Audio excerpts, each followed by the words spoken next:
नाज़रीन अस्सलाम वालेकुम। सियासत टीवी के ख़ुसूसी प्रोग्राम ख़ास खबरें में आपका खैर मक़दम है।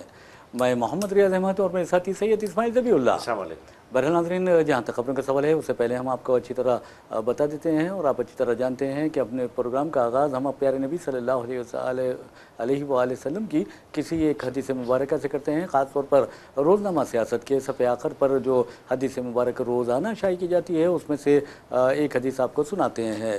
वैसे भी नाज़रीन आपको बता दूँ कि जहाँ तक आज की हदीस मुबारक का सवाल है, हदीस मुबारक है प्यारे नबी सल्लल्लाहु अलैहि वसल्लम ने फरमा दिया है, आपका इरशाद मुबारक है कि ऐसा इशारा भी हराम है जिससे किसी शख्स को रंज पहुँचे। तो आपने देखा कि प्यारे नबी सल्लल्लाहु अलैहि वसल्लम किस तरह उम्मतियों के लिए, अपनी उम्मती के लिए, एक एक उम्मती के लिए किस तरह का प्यारा प्यारा जज्बा रखते हैं, किस तरह की हमदर्दी रखते हैं, किस तरह की मोहब्बत रखते हैं और किस तरह चाहते हैं कि मेरा हर उम्मती जन्नत में दाखिल हो। तो बहरहाल एक अंदाज़ा कीजिए कि प्यारे नबी सल्लल्लाहु अलैहि वसल्लम फरमा रहे हैं कि ऐसा इशारा जिससे किसी शख्स को रंज पहुँचे वो बहुत ही ख़तरनाक होता है, तो यानी हराम है। तो आप अंदाज़ा कीजिए कि हम आपस में एक दूसरे को सताते हैं मुख्तलिफ़ नामों से, मुख्तलिफ़ अंदाज़ों से, मुख्तलिफ़ अलक़ाबात से, तो वो कितनी बुरी बात है।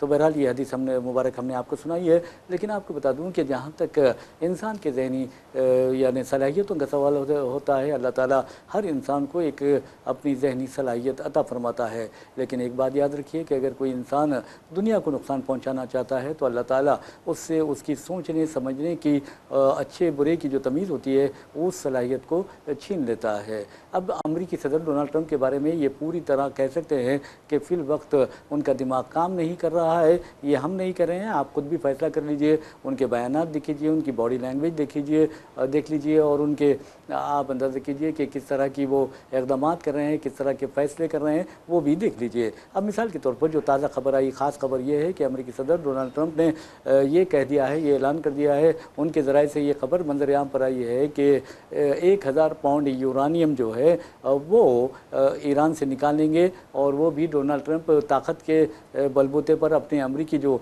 फ़ौजी है उनको ईरान में दाखिल करके 1000 पाउंड यूरानियम जो ईरान ने अफज़दा की है उसे लेकर चले जाएंगे। तो बहरहाल हैदराबादी उर्दू में आप देखेंगे कि एक आसान उर्दू में एक मुहावरा है कि ये इनके बाप की जागीर है। तो बहरहाल आप अंदाज़ा कीजिए, एक शख्स मेहनत कर रहा है, एक शख्स बच्चे पैदा कर रहा है और दूसरा शख्स उन बच्चों को ले जाना चाहता है, अगवा करना चाहता है, तो आप उसे क्या कहेंगे? आप उसे ज़ालिम कहेंगे, आप उसे ख़ाइन कहेंगे, आप उसे पागल कहेंगे, मजनू कहेंगे और नफसियाती बीमार कहेंगे, यहाँ तक कि आप उसे दहशतगर्द भी कह सकते हैं, इंतहा पसंद भी कह सकते हैं। तो बहरहाल डोनाल्ड ट्रंप ने कह दिया है कि हमारे पास एक ऑप्शन है, हम ताकत के बलबूते पर अपने जो मैरीन्स है, खुसूसी जो फ़ौजी है, उनके ज़रिए हम ईरान में दाखिल होंगे। ईरान में दाखिल होकर ईरान ने जो अफज़दा ईरानियम अफज़दा किया है, इनरिच्ड किया है, उसे लेकर आ जाएंगे। ईरान है और वो बेचारा एक मासूम छोटा सा बच्चा है, ये जाएंगे, जाके आसानी से यूरानियम उठा लेंगे और वापस हो जाएंगे, ये ऐसा समझ रहे हैं। जबकि पिछले 12 रोज़ा जंग में आप देखेंगे कि ईरान और अमेरिका और इसराइल का ईरान ने क्या हाल किया था और अब पूरे 1 माह हो रहे हैं जंग का, इसमें अमेरिका का क्या हाल हुआ है जो उससे उसका अंदाज़ा आप ट्रंप की ज़हनी कैफियत से लगा सकते हैं। कभी वो कहते हैं कि ईरानियों ने मुझे अपना सुप्रीम लीडर बनाने की पेशकश की है, तो एक आम या नॉर्मल आदमी ऐसा बात नहीं कर सकता, आप अच्छी तरह अंदाज़ा कर सकते हैं। तो हम चलते हैं हमारे साथी इस्माइल ज़बीउल्लाह की तरफ और आपको यही बता दें कि मशरिक़ वस्ता में हालात फ़िल वक्त धमाकों हैं और अमेरिका और इसराइल दज्जाली ज़हनीत का मुज़ाहरा करते हुए, शैतानी यानी ज़हनीत का मुज़ाहरा करते हुए इंसानियत को नुकसान पहुँचाने की पूरी कोशिश कर रहे हैं और ये ज़्यादा यही चाहते हैं कि मशरिक़ वस्ता को तबाह व बर्बाद करके रख दें। इन्हें ईरान से ज़्यादा दुश्मनी दिखाई नहीं देती, बल्कि ईरान मुझे तो ऐसा लगता है कि एक बहाना है, असल जो निशाना है वो मशरिक़ वस्ता है। जी यकीनन रियाज साहब, आपने बहुत ही अच्छा इशारा दिया अपनी पूरी तमहीदी कलिमात में। आपने कहा कि दज्जाली ताकत है, यकीनन दज्जाली मनसूबा साजी और दज्जाली टोला, एक नया नाम ये अमेरिका और इसराइल के इत्तेहाद को हम दे सकते हैं कि दज्जाली टोला है। दज्जाली टोला का पूरा निशाना जो है वो मशरिक़ी वस्ता है। हमने देखा है माजी में भी फ़लस्तीन से, गाज़ा से इसकी शुरुआत हुई और अब ईरान पर ये आकर रुके, इसके बाद फिर और आगे भी बढ़ सकते हैं। जहाँ तक अफजुदा यूरेनियम का यहाँ तक मामला है, उसको कब्जा कर लेने का, उसको अपनी तहवील में ले लेने की बात है, तो एक बयान ये भी डोनाल्ड ट्रंप का आया है कि वो उनका अब निशाना जो है वो ईरान से, ईरान का तेल है, वो ईरान का तेल छीन लेंगे। उन्होंने ये भी कहा है, एक तरफ तेल छीनने की बात कर रहे हैं, दूसरी तरफ अफजुदा जो यूरेनियम है उस पर अपना कब्जा जमा लेने की बात कर रहे हैं। ये तमाम चीज बातों के दरमियान में तेहरान टाइम्स की एक खबर है रियाज साहब, जिसके हवाले से मैं बात करना ज़रूरी समझूंगा। तेहरान टाइम्स में एक खबर शाये हुई है। तेहरान टाइम्स में ये कहा गया है कि अगर अमरीकी फ़ौज का 3500 ट्रुप्स को जो है ईरान में ज़मीनी सतह पर उतारने का पेंटागन ने इजाज़त दे दी है और मनसूबा साजी हो रही है, उस पर तेज़ी से काम हो रहा है।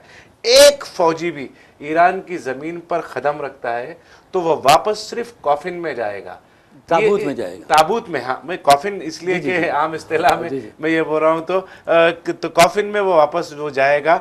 इस तरीके का बयान तेहरान टाइम्स की जानिब से जारी हुआ। यहाँ पर एक अहम बात ये है कि हमें देखना चाहिए कि जिस तरीके के पिछले 50 सालों से हालत जंग में ईरान है, इराक से मुसलसिल उसने लड़ाई की, उसके बाद फिर उस पर पाबंदियां आयद कर दी गई। पाबंदियां और जंग को हम जंगी हालात ही कहेंगे। पिछले 50 साल से हालात जंग में ईरान है, उसके बावजूद भी आप ये समझ रहे थे कि वेनेजुएला के सदर को आप उसके बेडरूम से उठाकर लेकर चले जाएंगे। इसी तरीके से ईरान के साथ भी आपका रवैया होगा, मगर आपको नाकों चने चबा देने का काम जो है ईरान ने किया है। सबसे ज्यादा अगर परेशान है तो वो डोनाल्ड ट्रंप है। इसराइल ने हाथ पकड़कर उन्हें जंग में लाया और बीच रास्ते पर छोड़कर वो इसराइल चले गया। एक तरफ बैठकर बात कर रहे हैं, अमन मुज़ाकरात के लिए पहल हो रही है, पाकिस्तान सालिसी के तौर पर काम कर रहा है, अमरीकी वफद टर्की, सऊदी अरेबिया वगैरह वगैरह जो है ये पाकिस्तान पहुंच रहे हैं। एक तरफ वहां पर इसाक डार जो है फिसल कर गिर भी जाते हैं, पहले से गिरे हुए हैं, मजीद और गिरकर उन्होंने ये भी साबित कर दिया कि वो कितने गिरे हुए हैं। तो ये एक तरफ ये कोशिशें चल रही है, दूसरी तरफ अफजुदा यूरेनियम पर कब्जा, ईरान के तेल पर कब्जे की बात कर रहा है, और तीसरी तरफ अमन मुज़ाकरात की भी कोशिशें जारी है। ये तमाम चीज़ों के दरमियान में इसराइल कर आता है, जब तक हम नहीं चाहेंगे अमन मुज़ाकरात नहीं होंगे, जंग जारी रहेगी। इस तरीके का बयान जो है वो एक दज्जाली टोले का एक रुकन नेतन्याहू देता है। तो लेकिन यहाँ पर सबसे अहम बात है, तमाम हालात में ईरान मुस्तहकम, मजबूत और ताकतवर मुल्क की तरह मुकाबला कर रहा है पूरे दज्जाली टोले का, और एक हमला उस पर किया जाता है तो वो उसकी तरफ से जितने अमरीकी ठिकाने मशरिक़ वस्ता में है, खलीजी ममालिक में है, उन पर निशाना मुसलसिल साध रहा है। जवाब कार्रवाई हो रही है, जवाबी कार्रवाई का भी सिलसिला जारी है। इतना आसान नहीं है रियाज साहब, जैसा कि समझ रहे थे कि हफ्ते 10 दिन में इसको ख़त्म कर देंगे और कब्जा कर लेंगे, लेकिन 1 महीने का अरसा गुजर गया। आज भी वो जो हदफ है इनके अमेरिका और दज्जाली टोले के, उस तक वो पहुंच नहीं सके। जो मकासद है वो मकासद तक वो पहुंच नहीं सके। और फिर आप देख रहे हैं कि वो बातें होती हैं, थोड़े मीम्स चल रहे हैं, ईरान की जानिब से भी थोड़े मीम्स चल रहे हैं कि डोनाल्ड ट्रंप एक जगह बैठे हुए हैं, मुज़ाकरात कर रहे हैं, बातचीत कर रहे हैं, सामने कुर्सी खाली है, यानी खुद से अमन मुज़ाकरात वो कर ले रहे हैं। तो गुमराह किया जा रहा है। आलमी मंडी पर इसका डोनाल्ड ट्रंप के आए दिन जो मुतज़ाद बयानात है उसका असर आलमी मंडी पर भी शदीद बढ़ रहा है। कभी डॉलर की कीमत बढ़ जाती है, कभी पेट्रोल और डीजल की कीमतें जो है फी बैरल खाम तेल की जो कीमतें हैं वो फी बैरल उसमें तोसी हो जाती है। कभी सोने की कीमतें आसमान छूने लगती है तो कभी 50-60 हज़ार की कमी आ जाती है। अशिया खुर्दनोश मगरबी ममालिक पूरी तरीके से 300 गुना ज्यादा का इजाफा हुआ है पेट्रोल, डीजल और पकवान गैस में मगरबी ममालिक में। तो जंगी असरात भी यहाँ पर पड़ रहे हैं। तो ये ऐसा कोई मामूली बात नहीं है, कोई बच्चा, छोटा बच्चा है नहीं उठा के आप छीन के लेकर चले गए, या फिर किसी छोटे बच्चे के हाथ में से टॉफी छीनने के मुतरादिफ जो है इस तरह की बात यूरेनियम पर कब्जा करने की डोनाल्ड ट्रंप कर रहे हैं, जो मुमकिन नहीं है। बहरहाल नाज़रीन बता दूं कि जहाँ तक पागलों के अलामात होते हैं, ये पागलपन की अलामत होती है, तो मैं ये नहीं कहता कि डोनाल्ड ट्रंप पागल है, मजनू है, दीवाना है, बेवकूफ़ है, ये मैं नहीं कहता। क्योंकि हमें हक़ नहीं पहुँचता कि किसी को पागल कह दें, किसी को मजनू कह दें, पागल को किसी को पागल नहीं कहा जाता, नहीं कहना चाहिए, जुर्म है। और मौजूदा तौर पर तो आप देखेंगे बहुत ज़्यादा जुर्म हो जाता है। तो लेकिन मैं आपसे कहता हूँ कि अगर कोई शख्स ये कहता है कि मुझे ईरान का सुप्रीम लीडर बनाने की पेशकश की गई है, तो आप अंदाज़ा कीजिए कि क्या वो पागल है या नहीं है, आप खुद फैसला कर सकते हैं। और आप देखेंगे कि मादुरो जो हैं, वेनेजुएला के सदर है, जो फिल वक्त कैद में है, अमरीकी कैद में है, अमरीकी कैद जेलों में वो मुख्तलिफ मुकदमात का सामना कर रहे हैं।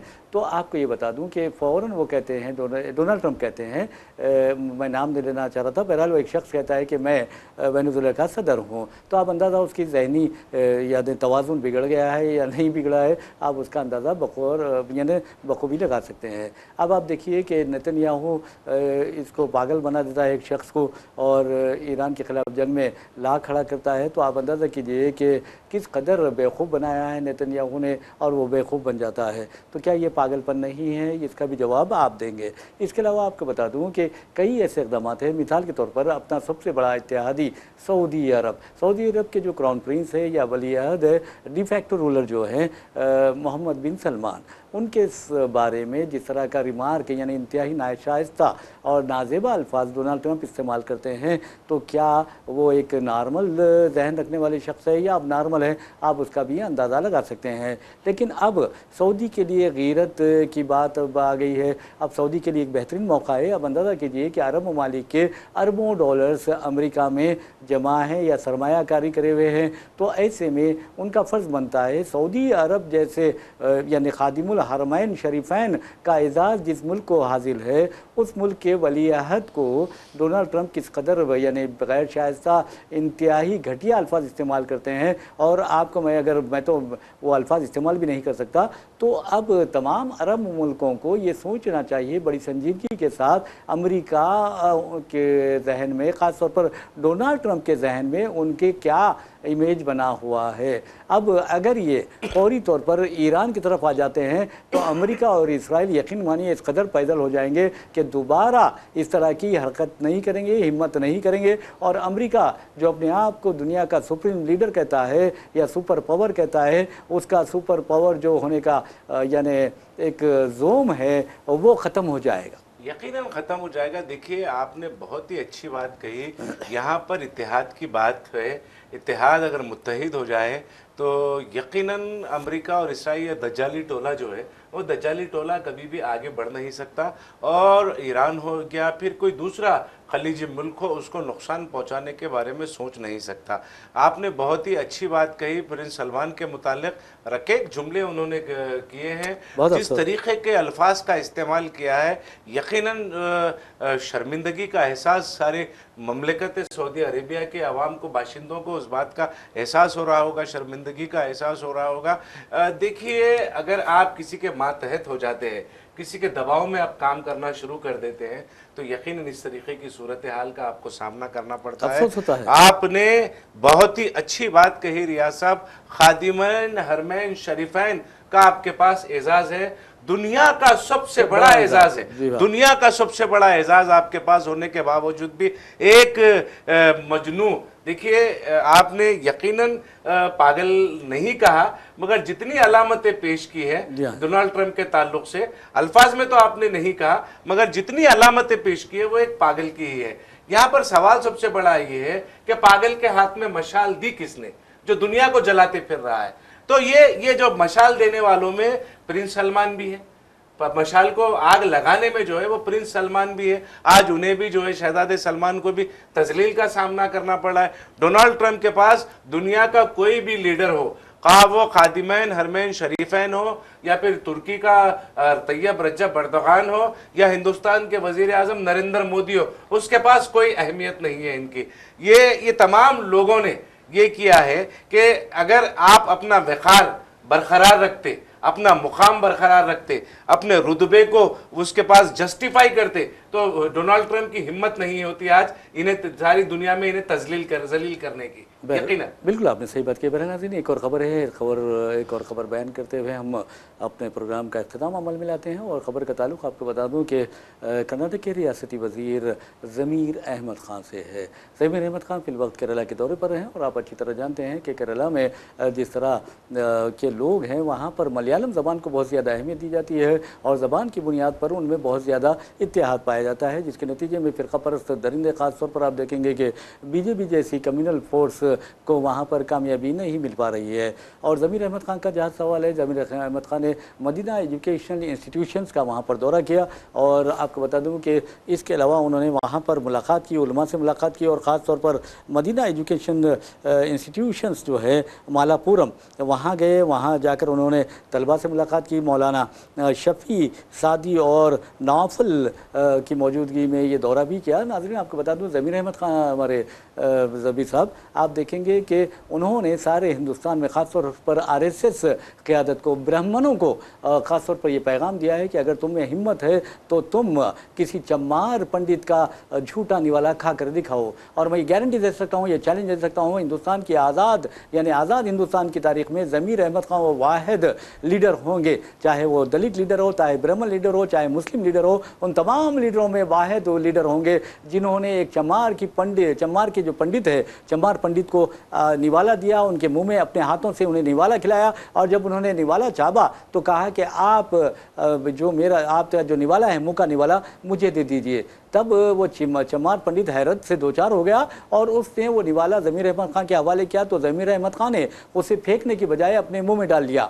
और आप अंदाज़ा कीजिए कि क्या आरएसएस का कोई लीडर या ब्राह्मण होने का दावा करने वाला, कोई इंसानियत का दावा करने वाला आरएसएस या संघ परिवार का कोई लीडर किसी चमार पंडित का निवाला अपने मुंह में डाल सकता है? ये मेरा चैलेंज है कि कोई नहीं कर सकता। यकीनन कोई नहीं कर सकता। आपको नादरीन को बता दें, हमारे तेलंगाना असेंबली में कल एक बिल पास हुआ जी, ये ऑनररी किलिंग के हवाले से, जी ऑनररी किलिंग के हवाले से वो एक बिल पास हुआ। उसमें एक रिमार्क जो है, एक रुकन कानून साज काउंसिल का, रियाज साहब आपका दिल दहला देगा।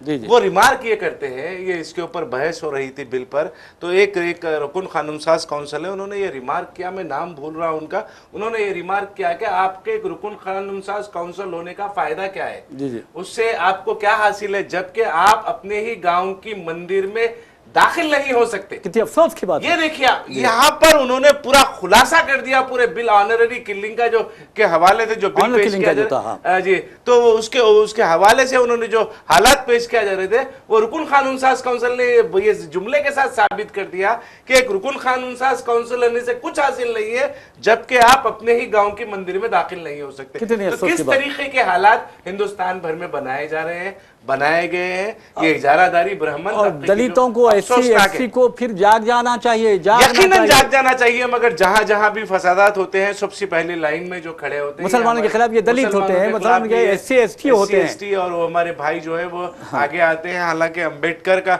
नजरिया जो था, वो अम्बेडकर के नजरिए को फसादात में ये फरामोश कर देते। बिल्कुल सही आपने कहा। वैसे भी नाज़रीन, इसी के साथ हम अपना प्रोग्राम को खास खबरें इख्तिताम को पहुंचाते हैं। अपने मेज़बान मोहम्मद रियाज अहमद और मेरे साथी सैयद इस्माइल ज़बीउल्लाह को इजाज़त दीजिए। इंशाल्लाह फिर मुलाकात होगी, फिर बात होगी। तब तक के लिए अल्लाह हाफ़िज़। अल्लाह हाफ़िज़।